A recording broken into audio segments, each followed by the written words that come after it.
आज जो मैं आपको किस्सा बताने जा रहा हूँ वो हमारे कस्बे के भूतहा अस्पताल का है। सारे कस्बे के लोग इस अस्पताल को भूतहा अस्पताल कहते हैं। इस अस्पताल का असली नाम विक्टोरिया अस्पताल है। इस अस्पताल को आज से करीबन 100 साल पहले अंग्रेजों ने बनवाया था। उस अस्पताल के सामने एक कब्रिस्तान है। मेरे दादाजी ने मुझे बताया था कि आज से 60 साल पहले इस अस्पताल में ऑपरेशन के दौरान एक लड़की की मौत हो गई थी। तब से उस लड़की की आत्मा उस अस्पताल में भटकती है। रात ढलते ही कोई भी इंसान उस रास्ते से नहीं गुजरता है क्योंकि उस लड़की की आत्मा राहगीरों को परेशान करती है। हालांकि मैं दादाजी की बताई पुरानी भूतहा कहानियों में ज्यादा विश्वास नहीं करता था। एक रात मैं अपने दो दोस्तों अंकित और राजू के साथ रात को बाइक पर घूम रहा था। तभी मेरे एक दोस्त ने मुझसे विक्टोरिया अस्पताल वाले रास्ते से चलने को कहा। हम में से कोई भी ज्यादा भूत प्रेतों पर विश्वास नहीं करते थे और हमने उस रास्ते से जाने का पक्का किया।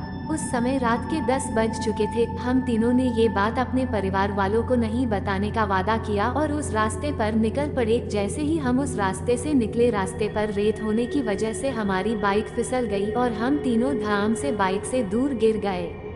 गनीमत थी कि हम लोगों को कोई चोट नहीं आई थी। बाइक चला रहे मेरे दोस्त अंकित ने बोला कि उसका बैलेंस तो बराबर था, फिर ये बाइक कैसे फिसल गई। हालांकि वो थोड़ा डर गया था तो मेरे दूसरे मित्र राजू ने बाइक चलाने को कहा। अब राजू बाइक चला रहा था। हम 1 किलोमीटर ही चले थे कि अचानक हमारी गाड़ी का टायर पंचर हो गया और गाड़ी की स्पीड तेज होने से गाड़ी इस बार फिर पिछली बार से भी दूर तक फिसलती गई। इस बार हमें कोहनियों और घुटनों पर थोड़ी चोट आई थी। अंकित फिर से बोला कि इस जगह में जरूर कोई गड़बड़ है, हम लोग वापस उल्टे चलते हैं। लेकिन मैंने और राजू ने उसकी बात नहीं मानी और बाइक उठाकर पैदल चलना शुरू कर दिया। हम थोड़ी दूर ही चले थे कि अचानक किसी लड़की के चीखने की आवाजें सुनाई दी। ये सुनकर हम रुक गए और अंकित बोला, यार तुम लोगों को चीखने की आवाज सुनाई दी क्या? हमने उसकी बातों को अनसुना कर कहा कि कोई जानवर की आवाज होगी। 5 मिनट चलने के बाद फिर वही चीख फिर से सुनाई दी। इस बार तो हम दोनों को भी थोड़ा डर लगने लगा। हम तीनों ने वापस चलने के बारे में सोचा, लेकिन हम रास्ते के बीच में आ गए थे। पीछे चलने में 3 किलोमीटर और आगे चलने में 2 किमी और बाकी थे।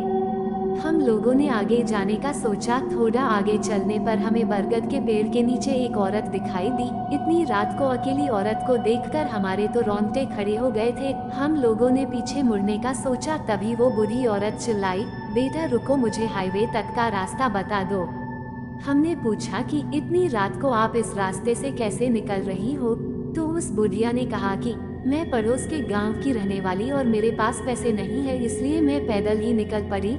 हाईवे के उस पार मेरा गांव है। हमने उस बुढ़िया की बात का विश्वास कर लिया और आगे निकल पड़े। रास्ते में वो बुढ़िया हमसे सारी बातें पूछने लगी। बुढ़िया हम तीनों के पीछे चल रही थी। हम तीनों दोस्त अब अपनी बात कर रहे थे। तभी राजू बोला कि लो मान जी, आपका रास्ता आ गया। और वो जैसे ही पीछे मुड़ा तो वहाँ कोई नहीं था। हम तीनों की तो सिट्टी पिट्टी गुल हो गई। हम बाइक को धक्का मारते हुए जोर से भागने लगे। भागते भागते अंकित ठोकर खाकर गिर गया और हमें जोर से चीखें सुनाई दी। हमने भी बाइक को वहीं पटककर अंकित को साथ लेकर दौड़ने लगे और अस्पताल के पास कब्रिस्तान तक पहुंच गए। ये सब घटित होते 12 बज चुकी थी। हम पसीने से तरबतर हो गए थे और कब्रिस्तान पार कर एक मंदिर में रुक गए, क्योंकि अगर बिना बाइक के घर जाते तो जूते पड़ते। इसलिए उस रात मंदिर में ही रुक गए और सुबह होते ही बाइक लेकर अपने अपने घर आ गए और घर वालों दोस्त के यहाँ रुकने का बहाना बना दिया। उस रात के बाद से हम उस रास्ते से कभी नहीं गए। मुझे आज भी सपनों में वो भूतिया बुढ़िया और चीखने की आवाजें आती है। कहानी अच्छा लगा हो तो वीडियो को लाइक और चैनल को सब्सक्राइब करें।